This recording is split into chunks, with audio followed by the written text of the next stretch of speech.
crença impossível. E Jesus pergunta para aquelas mulheres: aonde pusestes? Elas diz para eles, quando encontrou Jesus: se o Senhor tivesse aqui, o meu irmão não teria morrido. Aleluia. E Jesus disse para Maria: Maria, o seu irmão há de ressuscitar. Ela disse: ah, Senhor, eu sei que ele há de ressuscitar na ressurreição do último dia. E Jesus olha para aquela mulher com um olhar de compaixão, vendo a dureza do coração daquela mulher, e disse: ah, Maria, aleluia, eu não te hei dito seguir, se creres verás a glória de Deus, aleluia. Aquele, aleluia, que crê em mim nunca morrerá, aleluia. E aquele que vive e crê em mim nunca, aleluia, nunca morrerá. Ainda aquele que crê em mim, ainda que esteja morto, aleluia, ele há de ressuscitar. Perguntaram para elas: aonde puseste? Já levaram Jesus para o sepulcro. Chegou lá, Jesus disse para Maria: tira a pedra, Maria. Maria olha com olhar de incredulidade mais uma vez para Jesus e disse: Senhor, já cheira mal, já faz 4 dias que está aí, aleluia. E todos nós sabemos que um defunto há 4 dias já está em estado de decomposição. O seu corpo, aleluia, já não vale mais para nada, já está se acabando, aleluia. E Jesus disse: tirai a pedra, aleluia. Agora Jesus manda tirar a pedra. Quando tira a pedra daquele sepulcro, Jesus dá um brado dizendo: Lázaro, vem para fora. Aleluia. A Bíblia diz que aquele homem estava ali envolvido, aleluia, em lençóis, em faixa.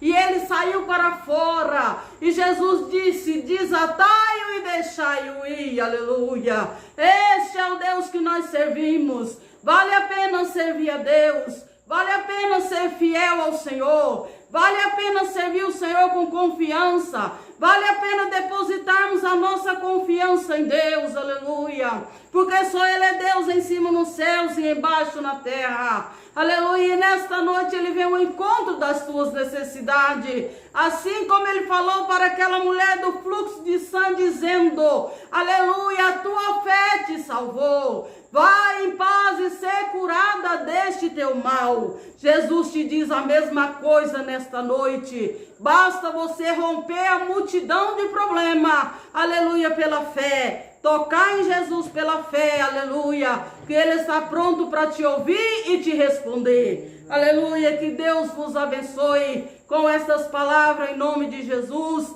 Quero orar nesta noite agradecendo a Deus, aleluia, por esta oportunidade. Agradecendo a Deus pelo fôlego de vida e pela oportunidade de podermos estar aqui juntamente com vocês. Senhor, meu Deus, meu Pai que está no céu, mais uma vez estamos diante de Ti. Senhor, para Te louvar, para Te engrandecer, Senhor, para Te agradecer, meu Deus. Ó Senhor Jesus, por esta oportunidade tão gloriosa que o Senhor nos concede. Deus, sabemos que não somos nada, Senhor, sem o Senhor. Somos dependentes de Ti, precisamos de Ti. Senhor, nesta noite eu Te apresento os enfermos que se encontram no leito de dor, numa cama de hospital. Senhor, que se encontra acamado em seu lar, meu Deus. Vá ao encontro de cada necessidade, Senhor, faça obra para a honra e glória do Teu nome. Jesus, Tu és o mesmo Deus, aleluia. Tu és o mesmo Deus que operou no passado, que opera no presente. Continua com as suas mãos santas e poderosas estendidas sobre o Teu povo, sobre a Tua igreja, Senhor, na face da terra, sobre aqueles que ainda têm compromisso com a Tua palavra, Senhor. Deus, toma conta da Tua igreja. Continua, Senhor Jesus, abençoando o Teu povo, meu Senhor. Continua dando direção, Senhor Jesus querido, da Tua igreja, do Teu povo. Esta obra é Tua, Senhor, esta obra não é do homem, esta obra é Tua. Esta obra pertence a Ti, meu Senhor. Ó Deus querido, Pai da eternidade, Príncipe da paz. Senhor, visita a Tua igreja de todo o universo, visita a Tua igreja de toda a nação, dos 4 cantos do globo terrestre. Oh, meu Deus, é o que Te pedimos e Te agradecemos, Senhor, não só agora, mas para todo sempre, em nome de Jesus. Amém, Jesus. Amém. Glória a Deus, aleluia. Glória a Deus.